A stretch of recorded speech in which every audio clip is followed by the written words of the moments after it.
ქართული ოცნება 300,000-მდე ადამიანს ხელისუფლების დამხობის ბრალდებას უყენებს.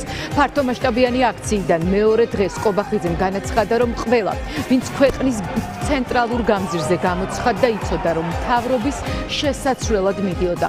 პოლიტპატიმრებით და სინდისის პატიმრებით სავსე ციხეების ფონზე რეჟიმი ისევ დაკავებებით იმუქრება. ეს ყველაფერი არ არის.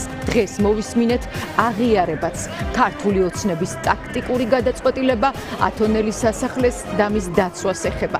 ლიზა ლასარეიშვილი ამ თემით ახლა პირველების პირდაპირ ეთერში. დიღმის მთავარ სამმართველოში გასულ აქციაზე დაკავებული პოლიტიკოსები უკვე მოინახულეს ადვოკატებმა. ირაკლი აბესაძემ და ბექა ბასილაიამ სულ ცოტა ხნის წინ დატოვეს იზოლატორი და გამოიტანეს პირველი ამბები დაკავების შემდეგ და მათი დაცვის ქვეშ მყოფები ამბობენ, რომ მათთვის პატივია რუსული რეჟიმის პირობებში იყვნენ სახელმწიფოს თუნდაც გადატრიალების ბრალდებით დაკავებული. ყოველ შემთხვევაში მიუხედავად იმისა, რომ ამ საქმეს ისინი სამართლებრივ შეფასებას არ აძლევენ და ცალსახად ამბობენ, რომ ეს არის პოლიტიკური დევნა, ამბობენ, რომ მაინც პატივია იყვნენ ქართული ოცნების რეჟიმის პირობებში ციხეში გამომწყდეული. ამბობენ, რომ ბრძოლა გრძელდება, რომ გააკეთებენ ყველაფერს საიმისოდ, რომ ციხიდანაც უწყვეტი პროტესტი არ შეჩერდეს და ბუნებრივია მას შემდეგ, რაც უკვე ბრალის ოფიციალურ დადგენილებას გააცნობენ გასულ აქციაზე დაკავებულ პირებს, რომლებსაც სახელმწიფოს გადატრიალება ჯგუფური ძალადობის ორგანიზებასთან მასში მონაწილეობას ედავებიან სავარაუდოდ, იმიტომ რომ სწორედ ამ 4 მუხლით არის გამოძიება დაწყებული. საქმის მასალები გადაეცემათ ადვოკატებს და უფრო მეტი დეტალი გახდება ცნობილი იმის შესახებ, თუ რას ედავებიან მათ. თუმცა ამ დროისთვის შეგვიძლია ვთქვათ, რომ 9 წლამდე პატიმრობას ითვალისწინებს ის ბრალდება, რომელთაც აღნიშნული პირები არიან დაკავებული და მათი საჯარო განცხადებები არის ერთ-ერთი მთავარი მტკიცებულება, რომელიც შინაგან საქმეთა სამინისტროს საქმეში აქვს ჩადებული.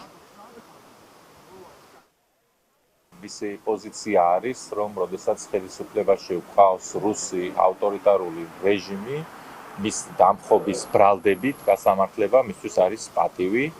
პირველ რიგში მას უნდა ძალიან დიდი მადლობა გადაუხადოს საზოგადოების აქტიურ ნაწილს, იმ 100,000-ობით მოქალაქეს, რომელიც გუშინ რუსთაველის გამზირზე იყო. მადლობა გადაუხადოს იმ მილიონობით ადამიანს, რომელიც გულშემატკივრებს ამ პროცესს და ეწინააღმდეგება ქართული ოცნების მიტაცებულ რეჟიმს და მიტაცებულ ძალაუფლებას, რაც შეეხება ბრალდებას, მორიგი პოლიტიკური შოუ, რომელსაც თავაზობს ქართული ოცნება, რა თქმა უნდა დავეთანხმები ირაკლის და სასაცილოა საუბრობდეთ დამხობაზე ხელისუფლების, რომელმაც ეს ძალაუფლება თავად მოიპოვა დანაშაულებრივი გზით 2024 წლის არჩევნებს გულისხმობს, სადაც კრიმინალური მეთოდებით გაყავდა არჩევნები, იძალადეს ადამიანებზე ფიზიკურად. სამართლებრივად რა პოზიცია გვექნება, ამას ჩვენ ჩამოვაყალიბებთ, მაგრამ არანაირი აზრი სამართლებრივი ბრძოლის აი ამ ავტორიტარული რეჟიმის წინააღმდეგ არ არსებობს. ეს არ არის საქართველოს კონსტიტუციის და საქართველოს კანონმდებლობის დარღვევა. ერიქით, ეს არის მცდელობა საქართველოს კანონმდებლობის, საქართველოს კონსტიტუციის ფარგლებში დასაბრუნება.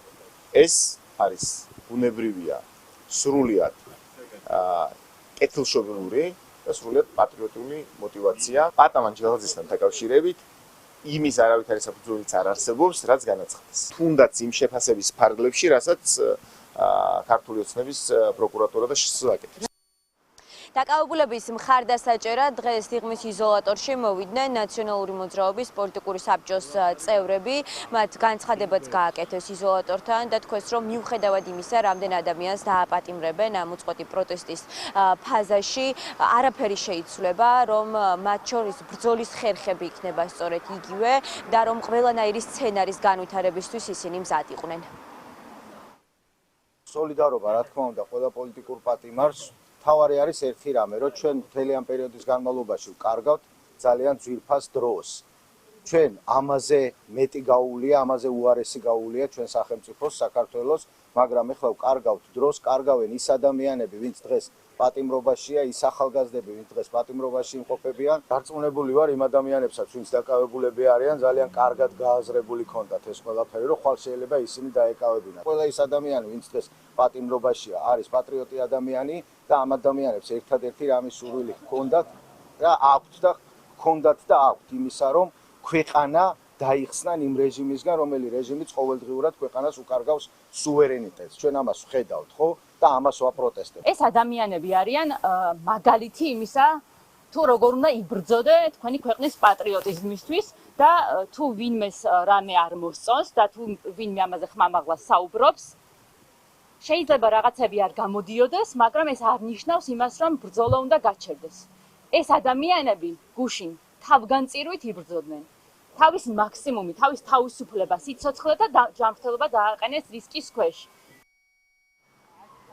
დღეს ირაკლი კობახიძემ კიდევ ერთხელ ისაუბრა აქციაზე განვითარებულ მოვლენებზე და პრაქტიკულად დაკავებების ახალი სერია დაანონსა. თქვა ის, რომ ძალიან ბევრი ადამიანი უნდა ელოდეს პასუხისგებაში მიცემას და რომ კანონი იქნება უმკაცრესი სახელმწიფოს და პოლიციელების წინააღმდეგ ჩადენილ ძალადობაზე. სხვათა შორის ირაკლი კობახიძემ ასევე თქვა ის, რომ ყველა ის ადამიანი 10,000-ობით მოქალაქე, რომელიც გუშინ რუსთაველის გამზირზე თავისუფლების მოედანზე იდგა იმისთვის ქუჩაში, რომ დაემხო ქართული ოცნების ხელისუფლება, ანუ გამოდის რომ მან ყველა მონაწილე აქციის პრაქტიკულად დამნაშავედ გამოაცხადა, თუმცა ასევე ისაუბრა იმ ნაწილზეც, რომელიც ათონელის რეზიდენციაში შეჭრას გულისხმობს, თქვა, რომ ქართული ოცნებისთვის ცნობილი იყო წინასწარ, რომ სწორედ იერიში იგეგმებოდა ათონელის რეზიდენციაზე, სწორედ ამიტომ მათ მოუწყვეს სურპრიზი აქციის მონაწილეებს, სპეცდანიშნულების რაზმის წარმომადგენლები შეიყვანეს პრეზიდენტის რეზიდენციაში და მაშინ არ გამოიყვანეს გარეთ, როდესაც არსებობდა მოლოდინის შეჭრის, მხოლოდ დაელოდნენ იმას, როდის იქნებოდა გადაცდომა, როდის იქნებოდა სავარაუდო დანაშაული ჩადენილი, საიმისოთ, რომ შემდგომში აღნიშნული პირები დაეკავებინათ. ჩვენ გვქონდა დამუშავებული ყველა სცენარი, ყველა შესაბამის შენობასთან მიმართებით. ეს იყო მათ შორის პარლამენტის შენობა, მთავრობის ადმინისტრაცია, თბილისის საკრებულო განიხილებოდა მათი მხრიდან თავიდან შეტევის მთავარ ობიექტად. თუმცა შემდეგ შეცვალეს სცენარი, ამასთან დაკავშირებითაც მივიღეთ დროულად ინფორმაცია და მივიღეთ შესაბამისი ზომები. აქედან გამომდინარე, როცა გადავიდნენ ისინი დამხობის მცდელობაზე, როდესაც სადეს შეჭრა პრეზიდენტის რეზიდენციაში, იქ აღმოჩნდა სიურპრიზი და ეს იყო მარტივი ტაქტიკური გადაწყვეტილება. ყველაფერი იყო ძალიან სწორად დაგეგმილი. ასევე ყველას მინდა შევახსენო, რომ დაუშველი ვერავინ დარჩება. ჩვენ გვაქვს მოძალადეების იდენტიფიცირების იმაზე მეტი რესურსი, ბევრად მეტი რესურსი, ვიდრე ეს იყო თუნდაც შარშანწინ. შესაბამისად, ძალიან ბევრი ადამიანი უნდა დაელოდოს საშელს იმ ძალადობისთვის, რომელიც მათ განახორციელეს სახელმწიფოს წინააღმდეგ და სამართალდამცავი უწყებების წინააღმდეგ. პოლიტიკური განცხადებები, რომელიც ქართული ოცნების ლიდერებისგან კეთდება, გვაძლევს იმის ფიქრის საფუძველს, რომ უახლოეს დღეებში სახელმწიფოს გადატრიალების მუხლით კიდევ უფრო მეტ ადამიანს დაადებენ ხელბორტილებს. იდენტიფიცირება დაწყებულია, როგორც ირაკლი კობახიძე ამბობდა მედიასთან ამ განცხადებაში. ჩვენ კი ველოდებით, როდის წაუყენებენ უკვე დაკავებულ პირებს, ეგრეთ წოდებულ ორგანიზატორებად მოხსენიებულებს, ბრალის ოფიციალურ დადგენილებას და როდის იმსჯელებს უკვე საქალაქო სასამართლომად აღკვეთის ღონისძიებაზე.